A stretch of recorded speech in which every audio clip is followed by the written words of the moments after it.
disturbing in the forest encounters. How many of y'all like to go on nature walks and, just put your feet in the grass and just be in nature and enjoy? Well, this is the type of video that'll keep you on your P's and Q's. Make sure that y'all smash that like button. Let's get this video to 15,000 likes, man. And share these videos with your friends and family. Subscribe if you want to.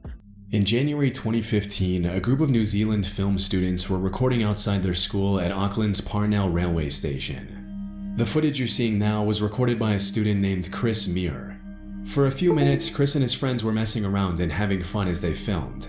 But that's when the group spotted a man and a woman wearing creepy white masks hiding in the tall grass next to the station and staring ominously at the camera.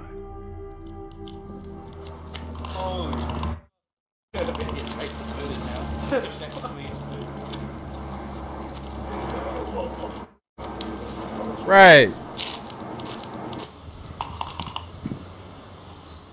As it was later revealed, Chris and his buddies first thought that the masked people were probably pranksters from the school trying to creep them out, which is why they can be heard laughing throughout the footage. However, the students later confessed that it was more so nervous laughter and that they were actually pretty terrified during the encounter. Disturbingly, looking at the footage, they noticed that the couple appeared to be armed. In some of the clips, it looks like one of them is holding a pistol.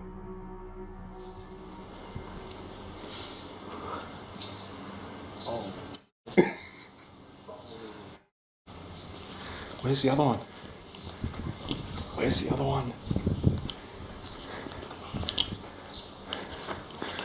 You lost sight of him? Hell no, we would have been on him. As soon as the suspects got a little too close for comfort, the group ran back to the main road, after which they reportedly saw a police chopper approaching the area of the incident. It's not entirely clear who called the cops that day, but based on my research, this wasn't the first time the couple had harassed the public with their creepy masks and weapons. Earlier that week, they had terrorized a woman at Auckland's Domain Park, but left before the police were able to arrest them. When the cops arrived at the train station, Chris and his friends gave them the report, after which the Auckland Police Department uploaded a Facebook post where they urged the suspects to come forward and warned civilians to stay far away from the masked couple if they saw them. They also cautioned that if they saw someone carrying what appeared to be a weapon, they had no way of— Come forward? That's just blasphemous. Like, that's absolute. Who the hell is gonna come forward? Hey, it was me in the mask. That's so... knowing if the weapon was real or fake and would be forced to approach the situation as if it were real. Shortly after that, the suspects reportedly came forward to talk to the cops. Throughout the investigation, the authorities didn't release a whole lot of information to the public about who these people were, whether their weapons were real, or what their intentions were. But one thing we know for sure is that this wasn't just an innocent prank. In fact, when a lot of people online started accusing the students of staging a prank just to get attention, a spokesperson from the school came forward to clarify that the masked suspects had nothing to do with the institute. According to an article from Vice, a police spokesperson later confirmed that the weapons were fake. But I wasn't able to find any official confirmation of this, and to this day, not a lot of people know who the suspects were or why they were terrorizing the public for no reason. Whatever the case, it's a good thing Chris and his friends were able to get away before things took a turn for the worse. You can't play stuff like that in the United States. They got to keep that in Auckland. I love Auckland, but damn, you got your ass slid in the United States. Near the base of Mount Fuji in Japan lies a forest that's known among the locals as the Sea of Trees. Interestingly, the entire forest grew out of a 30 square kilometer patch of hardened lava that was laid down by the last major eruption of Mount Fuji. A little more disturbingly though, over the years the Sea of Trees has become known as a place where people go to take their own lives. And if you venture far enough into the forest, it's not uncommon at all to find a body. Near the entrance of the forest, a sign written in Japanese reads, "Quietly think once more about your parents, siblings, and children. Please don't suffer alone, and first reach out." In July 2017, urban explorer and YouTuber Burbex ventured into the forest to see what he'd find, walking his viewers through his entire journey into the Sea of Trees. But even though the video starts out tame enough, just a few minutes into his exploration, the uploader comes across an abandoned bike, and that's when things get a little disturbing. I'm only a few meters away from the road right now, but I've already found an abandoned bike. It's actually a pretty nice bike. Let's take a look at it.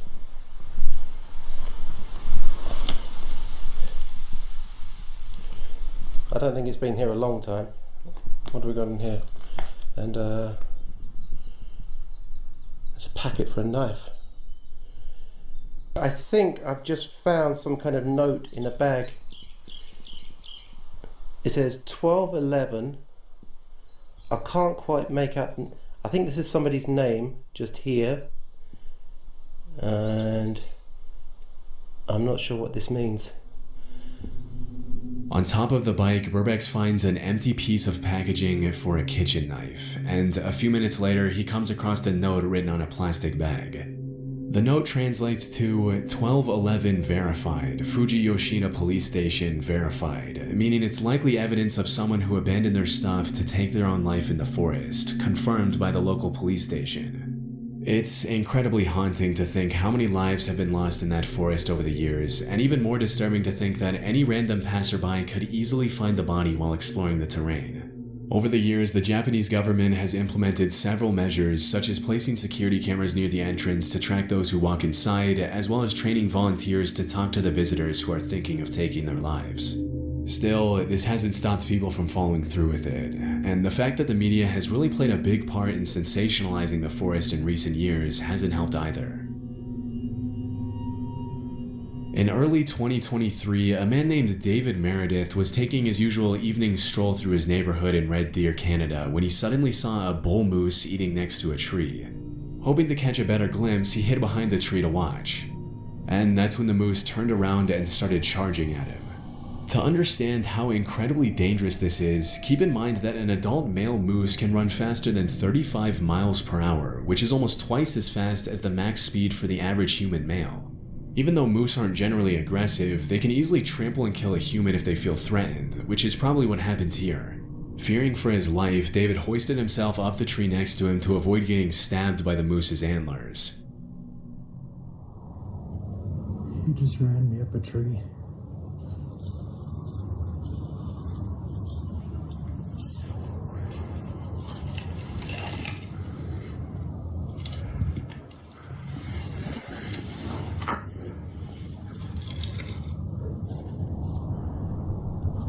As soon as he was out of the moose's reach, he started recording.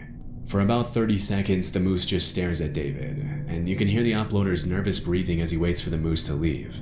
But shortly after, the moose starts charging back and forth with its head down, which is a clear sign that it's stressed and would probably trample David if he were to come down or fall from the tree.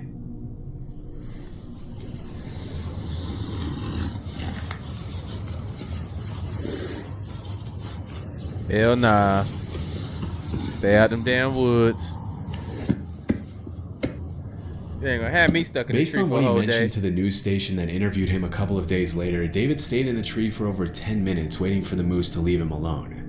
When asked how he climbed up the tree, he demonstrated how he pulled himself up by a flimsy-looking branch, which is honestly one of the most concerning parts of this whole situation.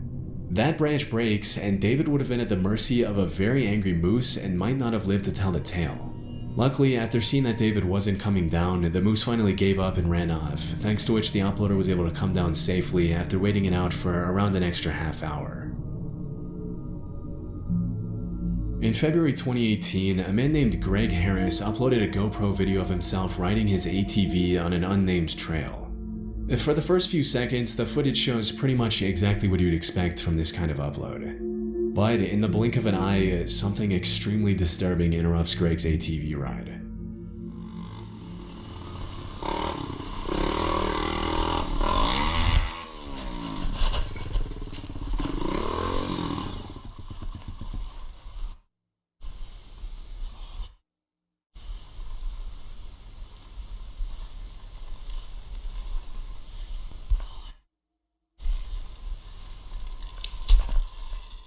If you didn't catch it, someone had set up a metal wire between the two trees, which got caught in the uploader's helmet and forced him to stop. It's pretty disturbing to think that if Greg hadn't been so lucky, he could have been decapitated by the wire. Fortunately, as mentioned in the video description, his speed along with the wire hitting his helmet instead of his neck caused it to break as he passed through it. It might seem shocking that anyone would even think of doing something as incredibly evil as setting up a lethal booby trap in the middle of an ATV trail. But sadly, it's actually pretty common in the dirt bike and ATV community. Sometimes these wires are set up by people trying to keep bikers off their property. Others are set up by psychos who get irritated by the noise and decide to use violence to fix the issue. and the rest are set up by people who are just messed up in the head and want to bring harm to others for no reason. In this case, it's impossible to tell who was responsible for setting up the trap. This is just one of those videos where if the wire was set up just slightly lower, the accident could have easily been fatal. Luckily, he was able to walk away with minimal injuries, and he used his video as a way to warn others to watch out for these kinds of traps, especially when riding through trees. Back in the summer of 2014, a man named Chris was biking in the mountains near Fernie, British Columbia, when he suddenly noticed what appeared to be an animal approaching him in the tall grass. Immediately, he realized it was a mountain lion, and that's when he started recording. Hell nah. You can see it. Where you at? There's a mountain lion. He's crouching in the grass. Don't turn your back. He's actually coming towards me. At first, it's kind of hard to see where exactly the animal is, but as Chris walks towards the trail, you can see it emerging from the grass coming closer. Woo! Yep. Right there. That is a mountain lion. And he's stalking me. Even though mountain lion sightings are rare, they have been known to attack people in certain situations. And let's just say if you see one stalking you in the tall grass, slowly approaching as it stares you down, you can be pretty certain that you're in danger.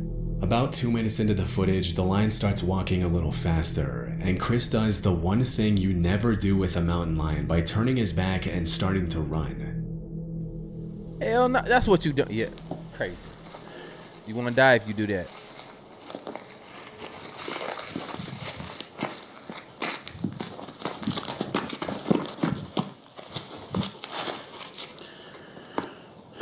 Hey, Mr. Mountain Lion. How are you doing? Nice to see you. Nice to see you. I am much bigger than you. Over the next couple of minutes, Chris tries to get the animal to go away, but it only walks around him and continues to stalk him, staring him down in the tall grass near the entrance to the woods. A couple of minutes later, the uploader manages to take a few steps toward the main trail back to his car, but he doesn't get too far before the mountain lion cuts him off again. Stay back. Stay there.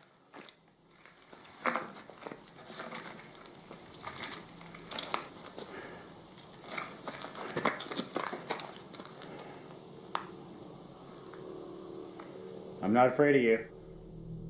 Fortunately, after a few moments of tension, the mountain lion turns around and disappears into the trees. Being in a position like that has to be downright terrifying, especially when you consider that the only reason the lion didn't attack was because it didn't want to. And had it felt more threatened, it easily could have done some serious damage. Thankfully, it was just a close call and Chris was able to walk away from the terrifying encounter unharmed. In March, I don't see why people be like on these walks and stuff and they don't be having like no type of protection. I understand being one with nature and stuff like that, but being one with nature, man, there's a lot of things out here that can do stuff to you, like a bear. I would rather have a fighting chance than just be out here and saying that nature just absolutely loves me and I'm vibrating with nature, and then this goddamn bear come and eat me, and I can't pew him. You know what I'm saying?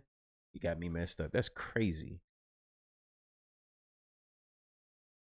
2019, a 5-year-old girl from Fair Lawn, New Jersey was playing with her friends near a creek in a wooded area behind their home right off Route 208. This was an area the family knew very well, as they'd been living there for 13 years, and the girl's father, Dave Carota, and his wife felt completely safe letting their kid play in the woods behind their house. But at some point during that particular afternoon, the girl came across a pile of clothing in the woods, after which she immediately ran back to tell her dad what she had found. Strangely, the clothes appeared to have been cut off a person's body, and there were suspicious red stains all over the tattered, shredded outfit. After confirming the bundle consisted only of women's clothing, Dave called the Bergen County Sheriff's Office and reported the incident, feeling like it was just too out of the ordinary for a random pile of cut-up clothes to appear near the entrance of the woods so close to his home. Even though this was the first time their daughter saw the clothes, it appeared they had been in the woods for several months, which explains some of the excessive wear and tear, but not the suspicious cuts and stains all over the outfit. Immediately, Fairlawn police started asking the public if they could identify the clothes, hoping that it was just a prank rather than something more sinister. Unfortunately, nobody came forward, and until the clothes can be linked to some sort of crime or to a victim, they can't be accepted for testing by the police department. To this day, the cops from the Fairlawn Police Department haven't been able to match the clothing to anyone in particular. And at this point, all we can do is hope that whoever those clothes belong to did not come to the harrowing fate that the dark reddish stains imply. Well, more of the story is, man, look, keep y'all ass out them woods, man. Keep you out them woods, man. Look, the mountain lions are they're no joke. We have mountain lions where I live at, and they captured like a few months ago. They captured a picture of a mountain lion drinking out of somebody's pool. When I tell y'all the mountain lion was so damn big, it just made you feel like that lion came from like Africa or some shit. Like, it was big, y'all. It didn't have the mane or nothing like that, like the fur, the big fur, but it was big. It was like one of the big females. It just blew my mind. And then I further find out that we have 8 jaguars out here, which is damn crazy. 8, and they know exactly how many, and they happen to be males, and they live like in the mountains. They farther out, but they travel thousands of miles. So you got a possibility of bumping into anything. Then check this out. I'm in the backyard and I see like 5 or 10 like foxes running through like the bushes and stuff like that, chasing rabbits, hunting rabbits. Then I'm driving down the street. I see a hairy ass pig, big ass pig in the middle of the road running. It's just like, bro, the wildlife is crazy over here. And then guess what? It don't end there. I see in my neighbor's driveway a damn bobcat. A bobcat. Like, but that don't even top it off, y'all. We got snakes. 2 snakes got in the backyard, right? We got a barrier up around it, sealed off. Supposedly, the lawn people left the damn gate open and snakes got in. The gates say close the fence. It's crazy that we have to have that to say close the fence or rattlesnakes and all that can get in. Snakes did get in, wasn't the rattlesnakes, but snakes did get in. But we have rattlesnakes too. Scorpions. Everything out here is just designed to kill you. You know what I'm saying? But look, man, hopefully y'all been staying safe out here, man. Let me know how y'all protect yourself when y'all go into the woods. Do y'all just going in the woods with holy water or some shit? Or are y'all carrying some shit with you? Because these situations is crazy. I know, hey, where I'm going, I'm going to be scrapped. You feel me? I'm not playing with the wildlife like that because they not going to play with us. And I'm not going to be on your damn menu. You know what I'm saying? But look, I'll see y'all in the next video. Y'all let me know how y'all enjoyed this. And like I always say, spread love because there's too much hate in this world. Love you guys. See you in the next video. And I'm out though. Blah.